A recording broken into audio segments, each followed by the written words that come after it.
off this episode of the Outrun show, we are talking about mindset and the different modes for mindset and how you can understand those and master them and use them for your training to become a better athlete, better mover, and really just enjoy training more, because at the deepest level, it's about your experience in training, right? Yeah, it's about your happiness in training. So let's get started by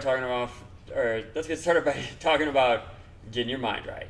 Jesse, so you go ahead and kick it off. Mindset, I think one of our first questions was just what are the different mindsets of training? What are yours? Yeah, so the question came in, it was what are different training mindsets and what do they look like? And I kind of thought about a couple that came up to me, but I'm actually interested. There is one in particular that Justin has experience with that trumps both of our experience. But I think the most obvious one. Careful with that word. Yeah, that's a hot word now. My bad, guys. The first one that comes to mind is the play mindset around parkour. I think that one's definitely the easy. That's the low-hanging fruit example, and that is where there isn't a guidance of your training, right? You pick an environment and you're just moving through that environment in whatever way makes you feel happy and enjoyable. The mindset around that one is very carefree, right? You're in there, you're just flowing with whatever looks good. Maybe you come up with a challenge that's like a gimmicky, fun little challenge that isn't this massive jump or this massive technique that you're trying to like one up on or something like that, but it's just I found this cool little challenge. You hear that phrase a lot when you're out training with people. Hey, come try this like little challenge that I have, right? And that's definitely the easiest one. Does that like can you expand on that one? That's like the childlike mindset, or do you think that there is that changes, that play changes, or is that really just sort of like having like a child's mindset towards? I mean, play can be serious, but there's different talk about that. But is that really just sort of like That's where I wouldn't use the term like childlike mindset, because I don't think most things that kids do are serious, because that's not their purpose in life. So you're saying this type of play of a mindset is different. What's the intention behind it that makes it different than... The intention is doing something specifically that makes you happy, and not just letting it come to you, but going out to find it, right? Where I think like a child on a playground tends to just be naturally happy exploring the environment. They typically are just kind of going around waiting for something cool to happen to them. Right? That's how like kids interact with the world, is they just kind of go into a space and wait for the space that they exist in to interact with them in a unique way, and then they learn more about that. But as an adult, you have to kind of go out and pursue that, because it's like if I said, "Hey Travis, picture a playground in your head," you already have a pretty good idea of what a playground looks like, right? Yeah, I have one specific one even in my head, but yeah. Right. Yeah, see, and so for you to go to that playground and just sit there and be like, "I'm gonna sit here and wait for something cool to pop in my mind." Something gonna pop in your mind? I mean, eventually. Yeah, maybe. But I'm not gonna. It's not gonna. I mean, maybe, right? You might sit there and you might like wait for an hour and a half and then be like, okay, cool, I'm heading home, right? So I think the play mindset around parkour has a little bit more intention around going out and seeking something that brings you happiness, and maybe it's even more intentional in that you're going out and you're like, you know what, I'm gonna work on this specific skill. And I'm just gonna like play around with it, right? Like for example, in the gym, I'm gonna play around with like variations on a backflip. My goal isn't to improve my backflip. My goal isn't to like learn gainers or learn back fulls or anything. It's not even to improve my backflip. It's just to play around with the skill that I have. And I think that's an intention around the play mindset that often gets overlooked. That it can be a little bit of anarchy, but there's some direction to it for sure. I mean, what is your guys' play mindset? I don't know. I don't think I've ever had. Yeah, there's definitely no intention. It's more like fall into it and hope I stumble across something that's enjoyable. Definitely more like. Okay. I like the kids' mindset. I'm gonna show up and I want that place to just do all the work for me. So that can be difficult. But then that often means that, you know, when I'm in the gym, it means I like want to change the environment that I'm in because it's not doing it for me. But this is also like a boredom that I had as a kid with playgrounds. I would always like be super excited for a new playground to be built, and then walk up to it and be like, "This sucks," and then I need to go find another playground. So Sucks. I heavily rely on the environment that I'm around with it in terms of mindset. So if I need to chase after a play mindset, then it usually means investigating more rather than like trying to like develop something internally that like some motivation that you know that's gonna make me move. So I try not to push too hard that way. That's a lot of work, I feel like, and I feel like parkour doesn't. I feel like it really shouldn't be that way, but for me at least. So I'm definitely not someone who's like there's some people who do parkour and they'll find like a curb in a rock and they'll spend like 2 hours on that. No way, never happening to me. I feel like I feel like that's a different mindset though. Right? That's not a play mindset. No, yeah. Well, maybe it is. I think it's highly creative, but I could never do it. That's true.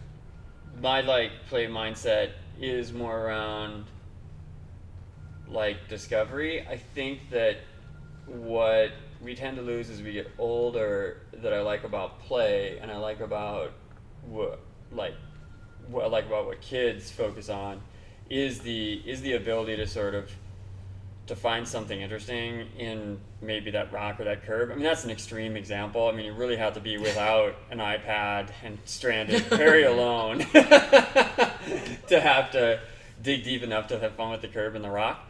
But yeah, like you said, some people really couldn't get into that state right away. But what I miss about childhood that is tougher to find in adulthood when it comes to play is having that just broad curiosity around exploration and discovery that you know, I mean, when you're younger, as an adult, you kind of can imagine about everything that you think, or at least you've convinced yourself you can imagine everything that goes on a playground. Like, you don't think you're going to run into surprises.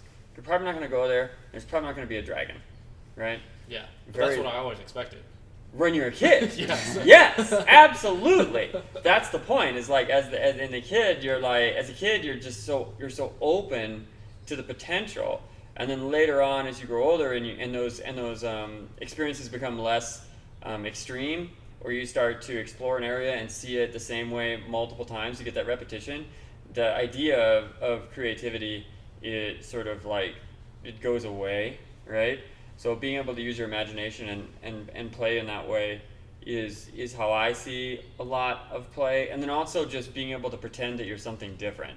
And I think that's something that, you know, as adulthood can get a little stuffy. You know, I am this person, this is who I am, this is my job, this is what I do. And play should allow you, like fantasy, to leave that frame of mind and go into a place where you can imagine yourself as something else. And when you're a kid, it's very, very easy, right? So you're like, look at the young kids, especially like the juniors age, which would be, or the Sparks kiddos. They're like, you know, 5, 6, 7. They're like, well, I was a kid, and then now I'm a cat, or I'm a truck. Yep. And you're like, you're a truck. Yep. Vroom, vroom, vroom. And you're like, right? And as an adult, you're kind of like, what? So you're not a truck. But that kid is as much as he can be like a truck as a kid could be like a truck in that moment, and that's a different perspective, and that's the kind of play that I think is funny. And we still do that a little bit with when we play in space, but it's not as easy as when you're a kid. When you're like, it's really easy to be a cat. I'm a cat now.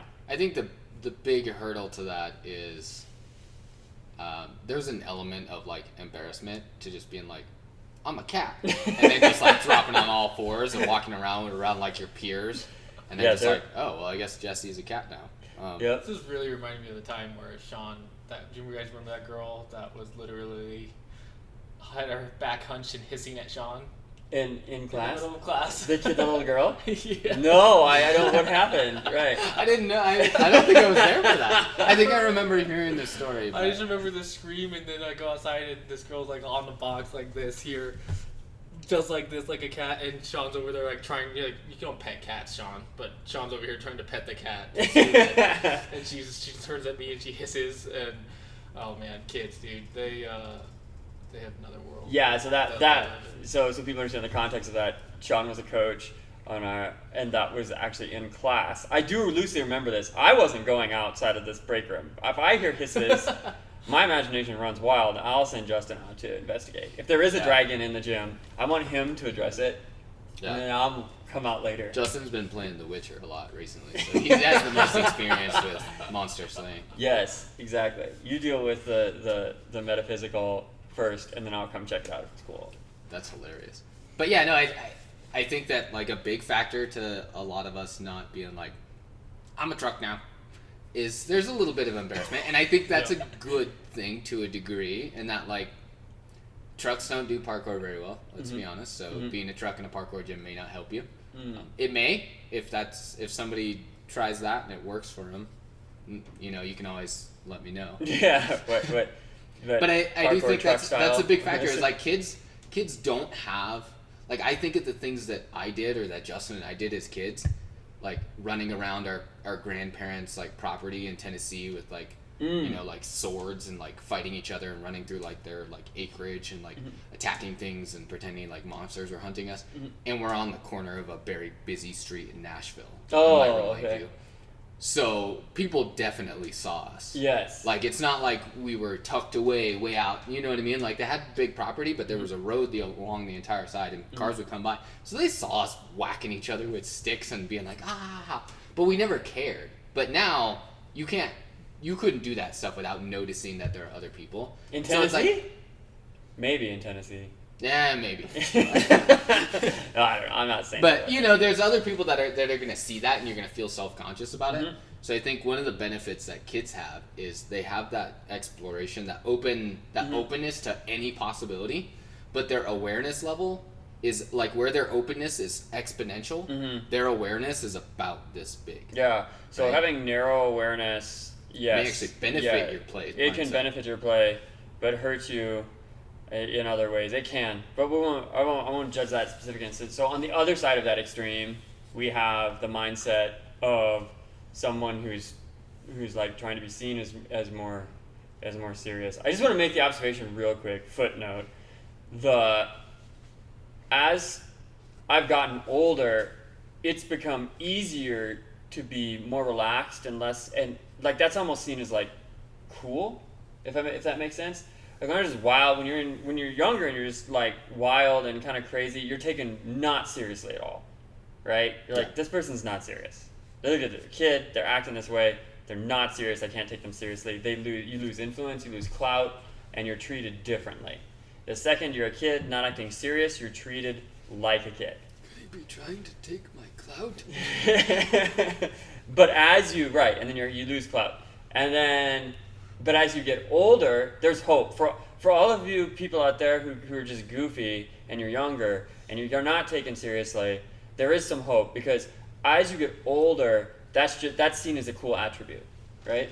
An older person who gets in, or takes on a more serious role, who can sometimes be more playful and be less serious, you generally think, oh, that's cool. Or like if you have a teacher who still isn't super serious and they're playful, you're like, oh, that's really cool. But if a kid were to act that way in an academic environment, or a young teacher acts that way, it's almost like they would be taken far less seriously. So it's almost more important that our younger coaches, and those of you in mentorship roles just in life, when you're younger, you're relatable, but you're more serious. You have to make up for that imbalance of your age and being seen as like not serious by being a little more serious, right? And especially in environments where if you get a job or you're in school and you're decades younger than the people around you, every time you slip up and act a little goofy, they may look at you and say, hey, okay, this is just, see, he's a kid, I told you he was a kid, or she's a kid, I told you that, right? But you go the other direction, and for our coaches and our mentors here who are older, who are decades older than their students, they almost have to go the other direction. Yeah. Don't be as stuffy, be more outwardly playful. You can make a few more jokes and that are like less serious, and that's going to come across as approachable. and being relatable in that way. So there's hope. If you're goofy, when you get older, you'll probably be pretty fun to be around. It is funny how that flips around. It does Yeah. flip, Yeah. right? Do you have another mindset, or you had one that Justin was gonna work on? Well, it'll get more serious, folks. Don't worry. We'll save that one. You know, palette. Although maybe if we're going in mindsets from into like intensity, then the Let's next do it. one might be this one. But this was the one that I have some experience with, just from my early days of parkour. But it's a performance mindset. So not performance in athletic performance, but in exhibition performance. Exhibition right? performance. So there's a different mindset, and this was definitely something that Justin and I had to discover. In that, like, when you're training parkour and doing what you do, it's very cool. What we do is cool, but when you're doing that for an audience, your movements have to be different, even if you think they're cool. Like, name a move right now that looks cool to somebody who understands it, but to somebody outside of the parkour realm was like, oh yeah, that's cool, I guess. I mean, Webster's or any twisting tends to be not well understood by people. Like, oh, he just jumped and twist. Like, oftentimes you hear, if you do something like a back full, or you do an A twist or something like that, to a person they'll be like, oh, that's pretty cool, but then do a front flip or do a back flip, but you know that's the precursor movement. Yeah. So they're like, why did you twist? I used to hear that all the time. If I twist in a flip, they're like, oh, but why did you twist? What? Why did you twist? Yeah, you're like, it's hard. Yeah, it's essentially like if somebody was like, do something cool, and you did a triple, like a triple twist of one of your ABCs, so aerial, butterfly, or cork, right? And you did a triple of those. They're gonna be like, wow, that was amazing. And then you do a double, or let's do the reverse. You start with the double, and then they're like, wow, do something even crazier. And then you do a triple. They're gonna be like, that's the same thing. That was the same thing, right? It's hard And you're to like, say. no way. There's exponential level of difference in difficulty from a double to a triple, but they don't understand it, right? So this is where I want Justin's opinion is like, when you're on stage performing, you don't throw triples because the audience can't understand it, right? I mean, you probably don't even throw single. Maybe you throw a single every now and then. Do a lot of When I was on breakdancing. stage. That's Just windmills. Everyone understands windmills. Yeah. Or they just look cool, right? So Yeah, like, they what's do. the mindset when you're doing your choreo for a performance versus a choreo for like when you're performing for non-parkour athletes as to when you're performing for parkour athletes, right? What are the differences, and what is your mindset in when you're kind of studying The this? mindset was always it had to be front. You had to be front and center, so the audience had to see, where you're going and where you're coming from, and then in between had to be as big as possible. Had to be the most exaggerated form. You were stretching out as big as you could, or your backflip was, it was the layout version. Nothing was ever efficient. It was always over something, or it was never a tiny, like, more intricate move, right? That you felt was tough. It was something you always had to nail once. You could never mess it up, and it had to be visible. So in performance, yeah, it's go big. It's in high visibility. Yeah, there we go. It's go big in the high visibility form, not in the like, I've got to do the most amazing trick that I have in my toolbox, right? Because oftentimes the most amazing trick that we have in our toolbox is a very Intricate. esoteric skill that only other people in the realm, right? Like if a heart surgeon was like, oh yeah, I did a like a heart bypass and I did it with my like left hand, and he's talking about all his tools, we'd be like, yeah, but that's heart surgery, right? You did heart surgery. That's amazing to us. So like whether you're the best heart surgeon in the world or you're just an entry-level heart surgeon, I know logically there's a difference, but to me, you're an amazing heart surgeon, right? So you can talk to me about all the cool intricacies of heart surgery, but I don't understand. And I'm not equating what we do to, 30 years of like medical education. I am. No, I'm just kidding. No, but I'm not. But there's the same thing, right? That like your moves have to almost be simpler so that they're understood. Oh yeah. But bigger in the actual physical realm that they take up. But there's still an element of that is related to the discipline that can be drawn in that what really matters in exhibition, in performance, especially if you're doing multiple shows, or you intend to even shoot, you're going to have to do, the environment is such that you're going to have to do multiple takes in order to get the end result, and that's consistency. And I think that, you know, if you're selecting things for performance or to be called upon at any given moment, the amount of repetition still needs to be there. It still needs to be super high, even if it's an easy thing, even if it's just a layout, right? Relative to some other more intricate twisting movement, you're still having to train that again and again and again and again at some juncture in your training in order to get that discipline to be easy. And I think that there's a spectrum there, because when people train with the mindset of, I just want to be able to, let's use a backflip because everyone understands it for the most part, it's very simple to use. People are like, well, I want to train to do a backflip. They'll train and train and train, they'll do one backflip, and then they'll be like, yes, achievement unlocked, I did it, quick, get the camera out while this, sort of ghost is still in the building, right? I'm going to capture it, and then I'm going to go on and look, backflip, right? Whereas if you're going to then use that for performance, or you're going to apply it in other applications, the one that you got was, and what it took you to get there, the warm-up, it took you an hour of training on one day to get to one backflip. You then have to pull that the other direction and get to the point where, with almost no warm-up on any given day, you can throw a backflip of similar quality. And that requires a huge amount of repetition. So when someone looks like, hey, can you do a backflip? Yeah, I've done a backflip before, and can I do a backflip? That can, in context, is completely different, because it's like, when performance, if you're going to do a backflip, you have to be able to do the backflip. Yeah. You can't just be like, I've done a backflip before, I think I can pull one off again. Although that did happen at least a couple times. Well, now was that an achievement unlocked, or was that like? There are definitely some moves that you learned on stage, because the stage was different every time. So, but no, most of the time, yeah, you had to have, you weren't doing new moves that you just learned for your performance. These are moves that you already had for the long time. Right. The fundamentals were there. Yeah, you almost perform at like 80% of what your true, maybe even 70% of what your like potential is, right? Yeah, in terms of like technique complexity, but yeah, I definitely saw people throwing some of their biggest moves in performances, but it was like a really big front flip or a really big jump.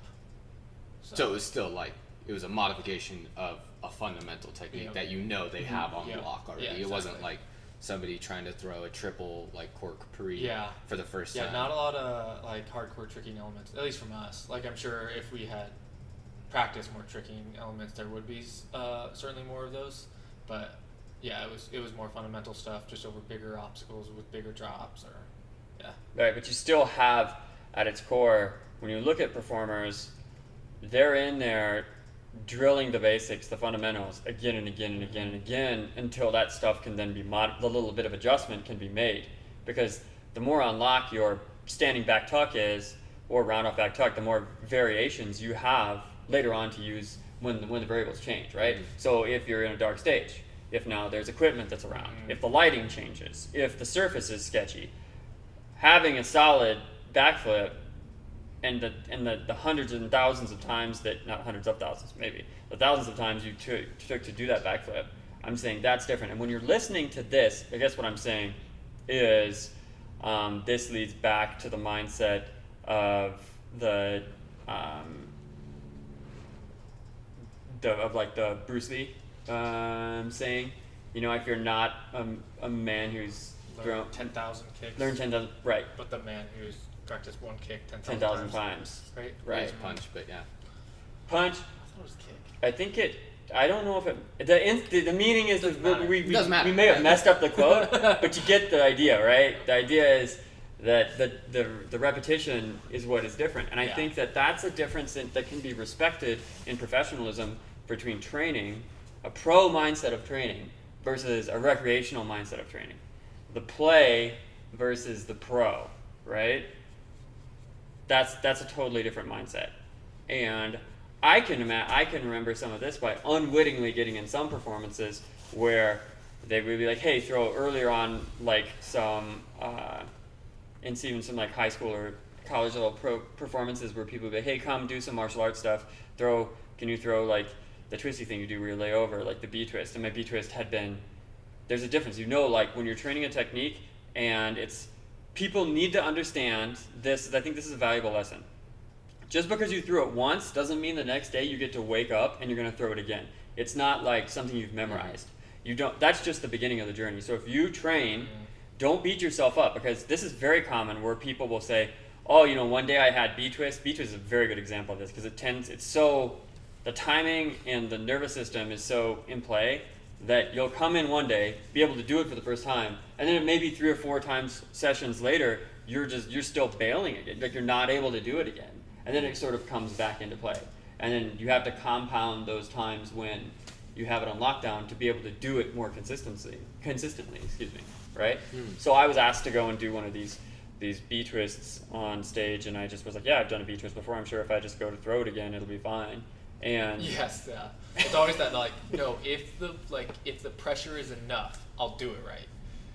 But sometimes, like, I've gotten into points where I felt like the pressure was enough, and then I just don't even remember doing the trick at all. I couldn't remember if I landed it correctly or if I completely failed it. So you just knew don't that you went rely up on in the air. pressure to just like suddenly turn you into a Super Saiyan and you're just gonna land everything perfectly. Like mistakes can happen in that pressure zone too. So The hype can't carry you all the way. yeah, Sometimes. oh yeah. Mm-hmm. Like, let it pump you up, sure, but don't let it build your confidence too much. Like, Have your repetition in there, right? yeah. So that's kind of the more performance mindset for sure, right? And I had 2 more, and I'm interested to see if you guys have any more that you broke it down into, in terms of like the difference mindsets. Okay. The last 2 for me were a competition mindset and a growth mindset. Okay.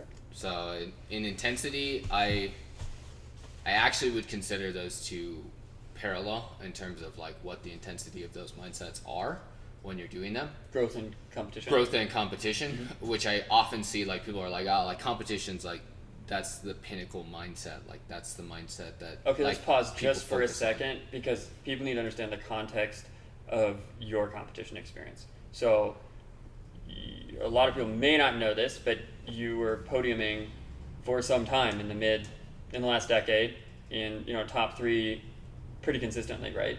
Yeah. So just so that people know, Primarily in like speed comps, In speed not comps. in like style or anything like that. These skill. were speed comps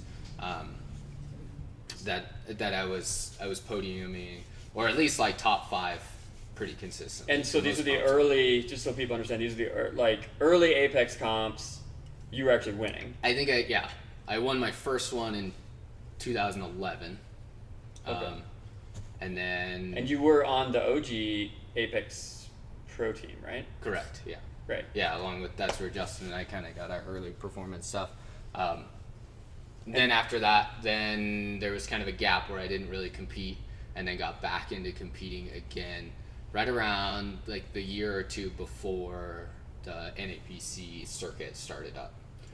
Why did you stop competing? Just as a side note. It was also the time where we started teaching and starting the business Okay, more, right okay, around okay. 2013, 2014 is when we started. So there was that window of time where I was just focused more on coaching and being a better coach than I was. But then you came back for Apex International and Apex Invitational. Correct. And did Yeah, and then at the Invitational was the one that I got 3rd, with Dylan Baker and Brandon Douglas taking 1st and 2nd respectively, and then I took 3rd. And then from there I went to, this was the 2nd year of NAPC, or 3rd year, I can't remember quite, where I went there and I got 5th, which, yeah. there's some dispute? There were some issues, but it was early. It was an early year competition. These things happen. It's just I'm not- not saying that like I should have won and I was definitely the best one. I definitely felt like my time got robbed because of a technicality, but I'm not so petty as to like want to dig into that because that was fun. I enjoyed that experience. Yeah, but I bottom- looked back on it and I was like, regardless of whether I placed where I thought I should have placed, I had a heck of a good time, and I want to experience that again at some point. Yeah. So yeah. Bottom line is people need to understand that Jesse's a contender. Yes, I have competed quite a bit. Yeah, I've competed quite a bit against people who. I mean, this is a golden era. Like when you say, when you say monsters. Dylan Baker, Brandon Douglas, speed comps, everyone is going to be like, oh, okay, all right, yeah, this wasn't like an accident. You didn't cherry pick some comp that didn't have competition in it, and then podium or something. These were the hardest ones at that time for the most part. Yeah. Yeah, you're doing well. Okay. Competition mindset. Now that we know you're a contender. Yeah. So the competition mindset it is intense, and it's different. It's very serious. It's very focused, and I'll be honest. I've heard a ton of athletes that compete, and they're like, "Nah, you just got to get in there and just have fun, just do your best." And like, I'm like, that stuff works for 6-year-olds in a t-ball competition. When you're on the stage against real athletes, you're not there to have fun. It doesn't feel good. You're not like, oh my God, my heart is just like, this is everything I've ever wanted to do. It's not that way. Like, even in my my conversations with the other guys who podiumed, who were in that same bracket with me competing, I'd be like, oh, you're up next, Travis. Are you ready? And your response as the competition would be like, no, I'm freaking nervous. I can't wait for this to be over, was the common response. Yeah. And not because we didn't enjoy the competition, but because there's so much intensity and pressure around it, that if you're not feeling nervous, if you're not like, I'm concerned about my performance, you're not a competitor. The levity's not there. You're not aware of the levity. Yeah, I mean, the opposite. Levity should be out of there. I'm saying if you're not like, oh my gosh, I'm nervous, I'm excited, but I'm nervous, and I'm worried, I'm anxious about the result of my performance. If you're not up there, you're not a competitor. Because there's so much build to that moment. No, because you should be concerned about your performance. If you're not concerned or anxious about the result of your performance, then you're not up there for the right reason. Right, well, I'm saying, like, if in your mind, when you were in those moments, there's a lot of pressure, a lot of audience. So first of all, you got that. And then we're not talking about the audience that is as forgiving as the performance-based audience. Yeah, right? Like These are people who understand this, and what's unique about these competitions is that, sometimes if you go to a sport competition, even the X Games or something like that, a lot of your spectators have no idea about the sport, right? Yeah. It's like X Games, see some motorcycles jump over some dirt, right? And there are people there who know what they're doing, but in a parkour competition, these are disciplined, like the audience is people who care enough about the discipline to fly across the world and show up and watch that, and there's really only a couple hundred of them, right? It's a very judgmental would be the wrong group, but it's very like discerning and critical group of people watching you. You're being watched by all of the thickest of thick internet trolls that would be in the comments if there was a video that people were in. Like, if that's come into real life. Now they're very supportive because they're like, this is what I'm about. I'd love to see people here doing this. So they're generally positive. But it's definitely a moment of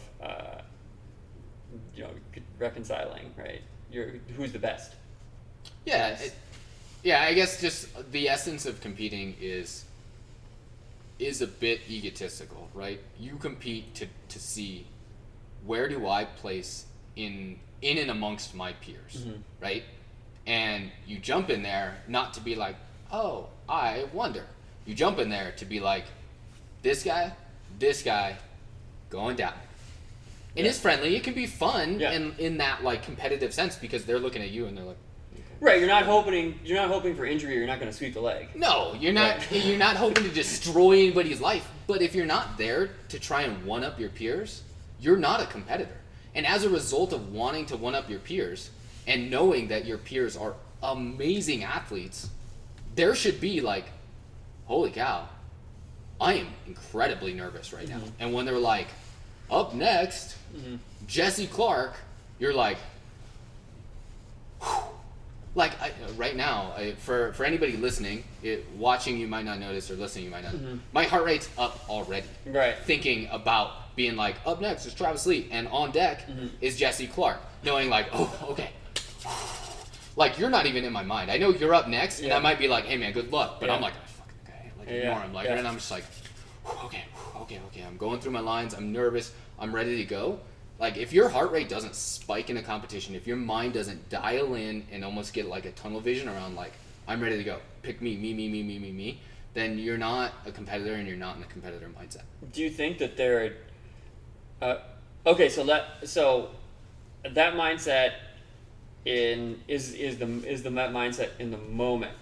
I feel like I want to segue just a little bit. I want to keep that as the topic, but I want to address sort of the difference of like the mindset of experience. Like, why does that matter? Why would you ever pursue that? Why would you ever chase that? Why would right? you go through that I mean, it's crucible? very deep. It's a peak experience. Yes. But if you're building up to it, it's maybe like, I mean, the cumulative 2 years of prep or 1 year of prep or best case scenario 6 months of prep, and you were already a good athlete or something like that, and you've got all this time, 365 days in a year, and however many waking moments of practice, but only that one moment of experience, of that peak experience. Mm-hmm. You know, when people say I want to be the best, or they're training to become the best, or they're imagining that they're going to compete and they want to try that. What is that lure? What are they after, and then what happens afterwards? Because I think there's a lot of people, and whether it comes from just the purest, let's say the purest intention of just wanting to know what that tastes like, down to the probably some of the worst motivations for it, which would be determining a feeling of self-worth, right? You know, it kind of starts out and you make that, oh, I want to compete, and then you start thinking about competing, and then you're training for competition. Like, where is that mindset, and why does it matter? Why is there any feeling of self-worth that you've gotten out of that? And what would you say is healthy and what's not healthy about that competition mindset? Because I can see it as a lot of people seem to finish it and be like, yeah, that was worthwhile, I wouldn't get rid of that. But during it, it can appear to be very destructive for the most part. Yes. Right? Both physically and psychologically. You work you work so hard, and then you get an injury and you can't compete. Now, was it for waste? Well, and that's What super. did you get from That's super common to see athletes prep for a comp, and then during the warm-up rounds or practice rounds, they end up injuring themselves, which I think is an important thing to learn about yourself. Yeah, I think there was in that competition. Like in 2008, there was this very famous Chinese track athlete who was just gonna slay, and worked his way up to 2008 for the Olympics, where it was finally going to be in China for the first time, and then pulled his hamstring like the night before or something like that. Nice. And he was expected to just blow out the Olympics with this and be a national hero, and then couldn't. Right? There's that kind of thing. But then there's also That's a different level. That's a different level. like your country, you failed your country is definitely a different level than this obscure parkour competition in BC, right? So, but yeah, so what's the value of that? Why would I convince me to or not to? I think is the question I would ask you from having that peak experience. So why would I ever? What's the value of training with that mindset, and should we even train that way at all? Yeah, I think there's a couple of different reasons, and they'll change based on person. I think that mindset matters because if you've never experienced it, you are ignorant of it. And as a result of that, your training picture is incomplete, right? It's as if you've done parkour your entire life, but you've never tried a flip. Or you've done flips, but you've never tried to jump, right?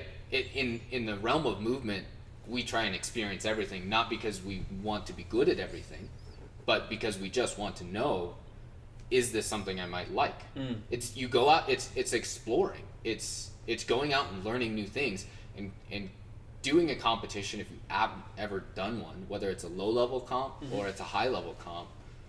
I would definitely recommend trying to get as high as possible on that tier, as high to the top that you can compete. Try and get there, because it is a very unique experience. How does it change? So what am I going to get? Like, let's say I train for speed, or I train for style, or maybe I train for skill, which was generally within the realm of parkour, the way that these sports become more sport and get tested.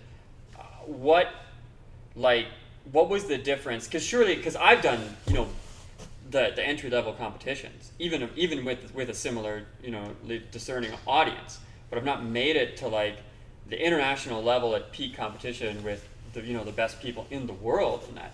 what's the difference between I'm going to get ready, I'm going to train, I'm going to do this, and then I'm going to do this, and after I do this, I'm going to do it 5 more times, and then I'm going to go, fly to another country and compete on this global scale. How does that experience differ, or in your eyes, was it really all the same comp? Was it the same as working in a smaller group in a smaller setting? No, they're definitely not the same. There have been local comps that I've competed in that I've walked up and I've been like, okay, cool, like I'm nervous, but from surveying the room and just knowing the people, this is a bit egotistical of me to say, but I'm like, okay, cool, I'll podium here, right? And I'm like, I have to try because there are so great athletes here, but there's not a significant chance that I'm gonna just get blown out of the water. And there's always that chance because you never know. Like we've had parkour athletes come out of the woodworks and just be amazing, and that's what's cool about the sport being so new is like some people come out of the woodworks and they appear at a comp and you're like, oh hey Travis, I've been training for 6 months, and then he's just like the fastest person in the world. That does happen sometimes, but usually at a low level comp you can walk in and you can survey the room, and if you've trained there, if that's your community, you have a pretty good idea of where you're going to place. So the pressure is kind of off because you're like, okay, cool. I know that like I'm going to be, around this bracket and I'm going to work hard to try and get above it. But for the most part, I know where I'm going to land. In a high level comp, that uncertainty is all out the window. Everybody there is your level or better. And so you have no clue. The chances are the same whether you're going to podium or last place. And as a result of that uncertainty, you're going to try a little bit harder. The pressure is higher. And you need to know, as a person, I think, how well do you respond to that level of pressure? And you may get in there and you completely bumble. And that's okay. All right, high pressure, not my thing. And that's okay. That's maturity around your training, is in that mindset, that high pressure mindset, I don't respond well. Maybe I need to train it more. Maybe it's not my cup of tea, so I'm just going to avoid it entirely. But you don't know either way. Maybe you're like, oh my gosh, high pressure, the hype, and I just straight up go Super Saiyan. And next thing you know, like, I'm the fastest person. You also wouldn't have known that unless you get there. But if you're always competing at low level, or never competing, you're never going to discover that, right? So to bring it back to the nerdiness, Goku wouldn't have gone Super Saiyan if he wasn't fighting Frieza. Because the pressure, you love the word, I use it for the catalyst, wasn't there? Is that what I'm looking for? Is that crucible? Crucible. The crucible. I do like the word crucible, yeah. Well, so why do you like the word crucible? Just, what makes that different than just trying it? So, to me, it feels like there's an element of time there, like refining. There is. It's like you can't just jump in there and be like, okay, cool, I tried. Right? The crucible is you get in and you marinate, if you will, or rather you boil, right, in the molten ore that is there. Yes. Yeah. And you distill yourself down to a very basic part of yourself. So when you compete, you're stripping away all of your style. You're stripping away all of whatever humor you have around your movement, your physical comedy around play. You're stripping away your peer groups because they're not there to play with you or to run with you. And you're distilling everything around your parkour training to just you and how well can you move against the clock. It's very simple, but it's very high pressure. And as a result of that pressure, it's what makes a diamond. Is there a diamond, a competitive diamond in you? You don't know unless you get under some extreme pressure. And then that diamond, maybe the diamond analogy is not perfect. It's not perfect. But I feel like there's a difference. Some of us, I feel like we feel like we're called to that. Real quick though, I'm curious if you were ever surprised by competition, because like if you look back at I think it was Nahulu v DK, right? Or was it Nate Weston? No, I want to say, what was it? It was Jared Nahulu versus DK. DK, yeah, where that was like their first interaction. I don't think DK was expecting that, and then it went to like a sudden death. Yeah. For a big trick, and they kind of pulled that in. DK that was seen as like, this is the guy who's probably going to win this. Yep. Shows up first round against someone relatively not well as known, a local, and is just basically getting beat. Yeah. And had to like step up and be like, oh wow, I got to put it in gear. yeah. Yeah. Have you had a scenario like that? Because earlier you talked, well, when you go to these beginner competitions, you're not really like that intimidated. Like, can that? Have you ever been thrown off by that? Yes. Or underestimated competition? I definitely have to a degree. I've been surprised. I wouldn't say that I've underestimated anybody, not because like I'm humble and I don't underestimate any of my competitors. Right. But mostly because I've just never considered myself to walk into a competition and be that powerhouse. I've always walked into all of my competitions and been like, better. And that's not in a destructive way, like, oh, I suck. I'm definitely like, I think I'm great, but I've seen that guy move, and I've seen that guy move, and I know these guys are amazing athletes, and I'm going to have to fight tooth and nail to get to this podium. And so as a result of that, I typically haven't gone into a competition where somebody's like running, Totally and I'm like, off. oh, I guess I got to try now. I've always tried to put my best foot forward. Because you were going to try anyway. Just because I came in with the mindset that like I was at a disadvantage in these competitions because these people were better than me. On the flip side of that, I have pretty much every time I've podium been surprised that I podium. I've been very narrow-minded around like the competition that I get in there, and I'm like, I plan my route, and I'm just gonna run my little legs as fast as they will, and I'm gonna jump as far as I can jump and move, right? And then I'm surprised when I end up getting, closer to that podium, and then I'm like, oh wow, okay, this is really awesome. The Invitational was a competition I did not expect to podium in. Because you weren't invited. Yeah, that's true. Actually, yeah, you're right. The Invitational was definitely, and I forget that actually. I wasn't invited. I did a walk-on the 2 days before for that one. Just a group of us went down, and we were like, you know what? Let's give it a shot. Let's just go down, and we'll support the community, and we'll run. And ended up qualifying, and then through the like grueling 6 hours of that competition, ended up in third, and that was the whole time. I was like, oh wow. At that time we were operating. The irony is, at that time we were operating under the flag of Apex, and you were a coach, former pro team member. And so some of the people that you would later go on to compete with didn't have to go through that initial like gauntlet, even though it wasn't, still there. I remember there easily being 50, 60 athletes there who had traveled to the area, including there were a lot of the like top Ninja Warrior contestants who were also trying to get in to try parkour competitions that were at that one as well. And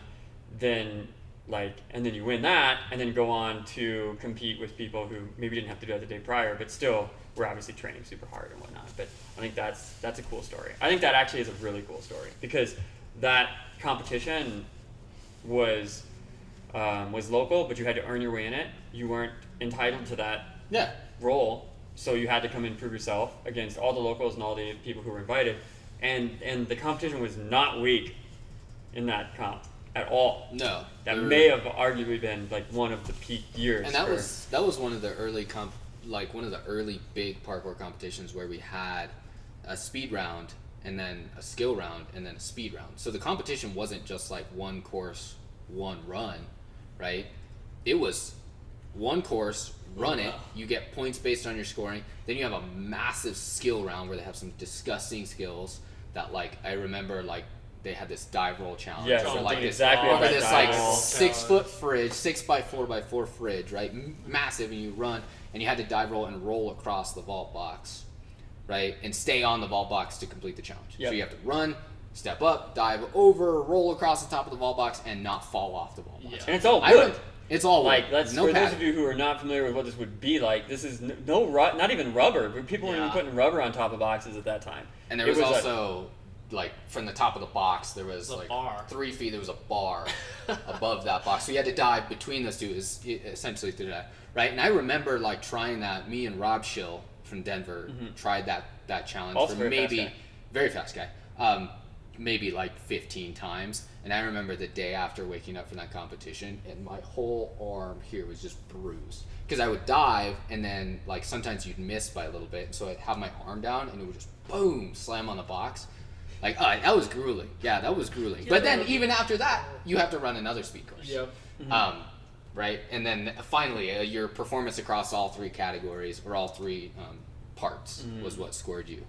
That was the early one. Even just participating in this, in comps like this, builds a certain amount of not only like discipline but grit, and like that balance of you can't go through that and not be stronger if you've survived it. Do you know what I mean? Correct. Like, you've survived that. Well, I heard a quote recently that I thought was really good, and I can't remember who to attribute it to, but they were like, what is an adult but a child who survived? And yeah, it's a bit morbid. It's a bit dark, but like, this is play at that level. You know what I mean? Mm-hmm. Like, sport is still play, and even though it's very serious, and so you get to that level, you go through that, and you have to take something away from that. Even if you didn't podium, you would still get some benefit of essentially having survived that. And other things in life may not seem as hard because there was the time that you fell 15 times on a box, right? Yeah, like you just dropped out of the sky and slammed on a box. Right. So yeah, there's the physical. What are the unintentional benefits of competing like that and doing it pretty consistently? Because I feel like some people might be like, well, I just want to check that box. I feel like a lot of people, this reminds me of fighting, where a lot of people are like, yeah, I've been training martial arts for a while, but I kind of want to get in a fight. I kind of want to try it out. Like, you know what I mean? This is true. People think like, no? People think like this. They're like, I've been doing martial arts for a while. I think I'm going to compete. And they kind of look at them sometimes and like, they got a job. Their face is pretty nice. Like, they have people that depend on them. They could just otherwise continue to train and probably grow. What is it inside of us that says, all right, now I need to test myself in that way? And is any of that healthy? I think a lot of that is healthy if you go into it knowing that this may not be your thing. If you go into it not assuming that like you're gonna win or that you're gonna do this, but that you're like, I'm gonna go in to learn with the intention of learning whether or not this is my thing, whether or not I'm good at this, whether or not all of my training so far actually matters. Mm-hmm. If you go in with that mindset, I think it's very good for you.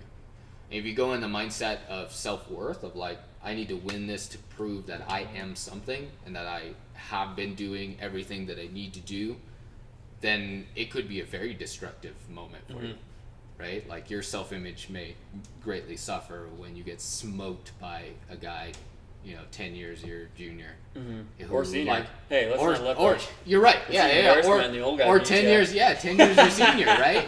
Or somebody who like is a local walk-on and like crushes you. Like, that could be really damaging to your self-worth if you're depending on this competition to bolster your self-worth. Yeah. So I think everybody should give it a shot. I think you should be honest before you do around why you're going into it. Mm-hmm. And if your reason for going into it is a negative one, I feel like there's some parallels between going into it with the right amount of preparation, mental and physical, and going into the performance, where it's like, I'm gonna huck the backflip, and then I think there's a difference. I'm gonna go do a comp, and I'm gonna mitigate the risk of what could happen to me, and I'm gonna be most prepared. There's a difference between that, and also I'm gonna go do the performance, and in scene 2, I'm out there with Seal or whatever, right? And I'm gonna huck the round off, layout or something, and what's the in between? Because we've talked about these peak experiences. What helps define success in that moment? Because some person can just be like, yeah, I've got it, I've booked it, just paid my dues. I'm gonna go do the comp. I've been paid for the performance. I'm gonna go do the performance. What's the difference between reducing that risk or making it more my thing, and what's the journey, right? Because it's all about enjoying that process. I think that if you're gonna build up to anything that's that far out, you better enjoy the process or have some huge reward for doing it. And in parkour and these typically that's not monetary. It's not your job. Even if it is, it's not a ton of money, right? So what makes that process, that journey, most beneficial from A to B in that situation? I think that's then getting on to our fourth one. Okay, perfect segue. Is your growth mindset, right? Like, that your growth towards performance, your growth towards competition, your growth towards being better at play, right? And your growth mindset has to be exactly that. Like, it can't be, I'm good and I'm happy where I am, and that's it. It has to be, I'm good and I'm happy where I am, but I'm gonna be happier where I'm going, right? And you have to enjoy the process, the scientific process of getting there, and focus on that. And that is its own phase, right? Is you can't be like, oh yeah, I'm doing this and I'm also growing. If you're training and you're playing and you're competing and you're performing, you are growing, right? Those are all growing things, but it's not a growth mindset. You have to take time in your training to be like, now I am growing. That's my goal, is to grow. It's not to compete, it's not to play, it's not to perform, it's to grow. And I find that to be very cool, because I like data and I like the scientific method of try something. If it didn't work, tweak it, try again, right? So for me, I'm a data geek. So give me the most enjoyable thing that you find about that growth process before the competition. Before the competition? What do you savor? I savor looking back on my results. So because I'm so data oriented, and I think we've talked about this before, if you care about your practice, you need to be gathering data. More than just like, what's my max broad jump every 6 months? Like, it needs to be more pinned down data. But for me, I love looking at these numbers of like, what's my 40-yard dash? What's my 100-meter sprint? What's my like max squat and deadlift? What's my broad jump, my quad jump, my vertical jump? Maybe like some assessment courses or something like that in my local gym would be something I might set up and test every 6 months or something to see if I'm actually getting faster. That has a layer of complexity to it that I don't typically like. But I love getting all those data regularly, and then 6 months from now looking back on that and seeing that I've improved. That to me is such like a dopamine high that I'm like, oh yeah, yes, I'm getting better. It's amazing. Is that the whole time, or is it more like is it just that the examined life is not worth living, right? Or is it during that actual process of doing the work, you enjoy that work? No, I do. I enjoy that work because I have data post-mortem that backs up that the work works. So you're excited as you're doing it because you're like, based on my data, then this is really gonna freaking help me, even though it hurts, right? And yes, you're doing the little hand thing. It's like cooking, right? I was gonna get to cooking for analogies. Let's see if we get close. So if you plan out a meal, some like really nice steaks, and the seasoning and the marinade. Last night you put them in the fridge, and they're soaking in your marinade, and you can't wait to throw them on the grill. That's like the growth mindset. It's like, as you're cooking, you're very excited. You're hungry because you're like, oh, I can't wait to eat. But you're like, oh, this is gonna be so good. I can't wait till this is done. I can't wait till I'm done with this phase. I can't wait to eat this steak and see the results of my effort and my labor. Yes. Right? And then you eat the steak and you're like, oh, this was so good. And then you're like, I can't wait to do it again tomorrow. It's true. That's amazing. I think that there needs to be some contingency, though, in there for what if the girl doesn't start. Because you have to love making that steak regardless, right? If you have to freeze it and try and thaw it later, right? You have to love that process or learn to love that process. But I think part of that is just having some faith that your methods are gonna yield some results. But don't put all your chips in on that, because if you don't hit that comp, if it's 2008 and your country's depending on you to win the Olympics, don't let it all hinge on that. You've got to love the process and find a way to love it. And that's not just a cliche. If you aren't in love with the process, you need to massage it into something that you can really love. I want to go back to the cooking analogy, because I think sometimes too, if we pin our identity in one area in the broader field of movement and competition and just training, that sometimes we are analogous to, like, I think that if you imagine the kitchen again, and the kitchen is all the things you can do with movement. You can cook up. I feel like when we're first getting into movement, we're a bit like a child. We can be this way, and I see this in a lot of students. They fixate on one particular thing or an element of a particular thing, almost like the sweet stuff, right? They get addicted to the sweets of movement. They come in, they see a flashy move, and they're like, I'm taking that, and I'm gonna obsess on that and focus on that, and maybe they miss some of the umami of movement, right? So they're like, no, I'm going straight for the cookie jar. And a perfect example of this is, imagine this child, you're a little kid, you're 2 years old, you're 3 years old, you first discover the kitchen. This is the movement, right? So you've just started a new movement practice. Maybe you saw like a movie or a YouTube video and you're like, oh gosh, I want to do that thing, I've got to do what that guy's doing. You played a video game. And you come into the kitchen and you sort of, you're 2, so you're not really aware of what the kitchen's about. And you get in there and you open a cabinet and you find cookies. And you're just going after the cookies. No one's found you yet. You're just thinking, just in it. You're just like, okay, cookie, backflip, front flip, height drop, right? Like you're just eating the backflip, front flip, height drop cookies. And then, every once in a while somebody pops in, they're like, hey buddy, what do you got, a bunch of backflip all over your face? And you're like, yeah. And then one day you come downstairs, and you open the door and the cookies are gone.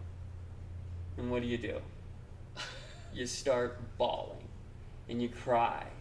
Mom, my cookies are gone! And this is what happens with people who first study a movement discipline and then get injured or peak or go to the comp and can't make it, or they go to the comp and they reach the top and there's no more cookies. The cookies are gone. If, as they get older, they realize, or they get more mature, they realize there are other cabinets in the kitchen. And just knowing, just because you found one cookie jar and ate through it, you hungry little chonk, there is more to be done in the kitchen, and you will never be able to cook everything. Yes. Which should upset you. If you love movement, that should. Oh, that's the most frustrating thing. It drives me crazy. I have a lifespan. Yeah. You know what I mean? For sure. It's all you kids in the cookie jar. Yeah. If you Open up other cabinets. Just get some other cabinets, bro. Try 'em. Just try out. It goes back to our when you're injured, try new things. This is a perfect analogy for when someone gets injured, because they're like, I can't get to the cookie jar. I hurt my leg. It's on the top shelf. What am I gonna do? Well, there's this other stuff you can cook with on the bottom. You're like, no, I don't want to eat that. Oh, well, if you just try sushi, you'd really like it. Gross fish, right? What is that, vegan cheese? What is that, vegan cheese? All right, well, some movement we can just leave in the pantry. I'm done. It's not everybody's taste, right? So just, You should try it, though. Try it. Yeah, try it. And then you can once. be like, no. Right, and maybe you come back to it later. Not a big deal. And the other thing about this journey that I like to make the observation of is, where do we throw in, there's this spectrum of, we got the guy who just, they work really hard, work, they overcome adversity, and then they achieve. But then you have the walk-on and the freak athlete. And those people seem to be able to just show up and do things. But I want to point out that in my observation of movements and training, I have yet to meet anyone with a discipline, a serious discipline, who walks on and wins at a competitive level. This is just not typical. I think a lot of people imagine they excuse away the hard work that it takes, even when you have somebody who's a high-level athlete. They excuse away the bitter that they had to endure to even get there as, well, they're a freak athlete. Their genetics, freak, it's not really there. I can't do that because if I wasn't handed these genetics, so for me it's too hard or I can't do it. And I would challenge people with those mindsets to work harder, because oftentimes they're soft. And you can still develop some grit, and you still have to work at it. And I think The Sports Gene was a book recently that I read it a while ago actually, that talked about the 10,000 hours, and then debunked that down to, wait, no, freak athletes still have about 2,500 hours, but maybe you need 10,000. So you have to figure out, am I a person on the journey to that point when I step foot into that journey of competition? Or maybe it is a performance, or maybe it is something that you're going to try and achieve or do or create, right? Like a video or something like that you're going to show to a bunch of people that you think represents who you are. And that can be you'd be very vulnerable in that moment, is understand that this isn't a scenario of the person who has to work, like the football movie Rudy, or the person who just steps in and they're automatically an amazing athlete with little to no effort, right? They still put in the hours, but maybe your multiplier is a little higher. Respect that. Also respect. You just don't have the same buffs. You may not have the same buffs, right? You shouldn't. You don't have support. Maybe your support's just not giving you the right buffs, and that's okay. That happens sometimes. Right. Maybe you're a paladin and you really need to be doing stuff from a distance. You got to be self-buffing. Sometimes you got to self-heal, self-buff. right? So there's some truth there. And then if you are a freak athlete, have the humility to even put in the 2,500, because a lot of people come in and want to train parkour, and they're amazing athletes, meaning they just have all the physical juju that you wish you were just blessed with out the gate, and they come in and they just drop it. They won't put in even 2,500 hours. They're just like, no, I'm not even doing that. If I can't step in and do it, then I'm not interested in going any deeper. Mm-hmm. And I think that's where you sort of lose the spirit of things, right? You're just like, okay, well, I can't. You came in, yes, off the bat you did one thing, but I can't be impressed yet. I want to see you stick around, because I watched this person suffer 6 months to be able to do what you just walked in and did. I wonder what you could do if you worked on the discipline. I also think that with parkour, what makes it an amazing discipline, and these other disciplines as well, is that they're a bit self-regulating at the high level. I mean, you could take the top pick from the NFL Combine and throw them in the competitions you did, and they might die in the first 5 seconds. Like, it just doesn't matter, because at some point you need the discipline, right? And that's what what's amazing to watch is, and that's why we watch these high-level athletes, is to see where you have that talent, that work, and the art and discipline expressed. It's hard to get to, right? I think it's worth noting too that if you put me in the NFL role, I would also die. You would get smashed. Getting instantly. hit by a 240-pound linebacker would absolutely kill me. Yeah. It's like the it's twofold. Yeah, twofold. But I'm just saying, with all the talent in the world, there is still some discipline to be earned and understood and absolutely respected, with the spirit and culture of things. Did you have one that you wanted to put in? Yeah, so those were my four mindsets. He's talking about steaks, so I'm already hungry, so I'm trying to wrap this up a little bit, but I want to give you the opportunity to talk, Justin, about... No, yeah, performance was probably the only one that I've really had personal experience with. Was it all about the Benjamins? No, was the praise was much more... the cloud. It almost felt more tangible. I don't even know what I did with any of the money I got, but I still remember doing a move and landing it, and then having crowds cheer at your move is pretty intense. That's something. And then you get there's that selfish moment, but you also do it with the whole team, right? Like, you're there and you're watching your teammate do a move, and when he lands, the whole thing lights up, and then afterwards you all share that moment together. That's something pretty unique. And some of the kids get it a little bit when we do these band challenges, when the kids, you're watching your friend do that wall run, at the very last moment he gets it, on the 10th attempt. That's similar to what it felt like when you did your performances, because you're all doing it together and you all share that moment where everyone's just so excited for you that you did something. That's pretty intense. So, and there's the nerves too, but you're almost never competing against each other, so the pressure of trying to outdo someone's not there. It's performances are super fun if you ever get to do one, and that's why we do this band challenges, so that the kids can have a little bit of that taste. They're awesome. So, would you say a final thought that was just kind of popping up in my head? What might be, because it's very easy to give somebody tips on if you're going for your first competition, here's things that you should do. But performances are a little bit more rare to come around, right? You can perform for family and friends, but a paid gig or even an unpaid but professional gig, they're a little more hard to come by. What tips might you give for somebody to prep for that, or what to expect on their first performance? I mean the most tangible way to perform is going to be local competitions. Just trying to stifle the outdoing everybody and that need to prove you're better. That can be a performance still. People still cheer during competitions, especially on younger age groups. That's going to be the most easily accessible version of it, I think. But otherwise, I mean, I feel like you have to have the motivation for it. You can perform on sidewalks. You can go, busking in New York?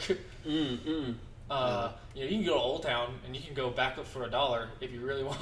To that's true. There are little stages that you could throw. So, and most people outside are really, so if you happen to do that, which in parkour it's almost certain that you're going to be performing for someone without knowing about it in public, and you do enjoy that, then that's a way. There's going to be plenty of events locally that like our break dancers do one every year. So Yeah, focal play that. there's going to be events like that, but you'll have to be more involved in the community, I think, and you have to be outside meeting people and making connections.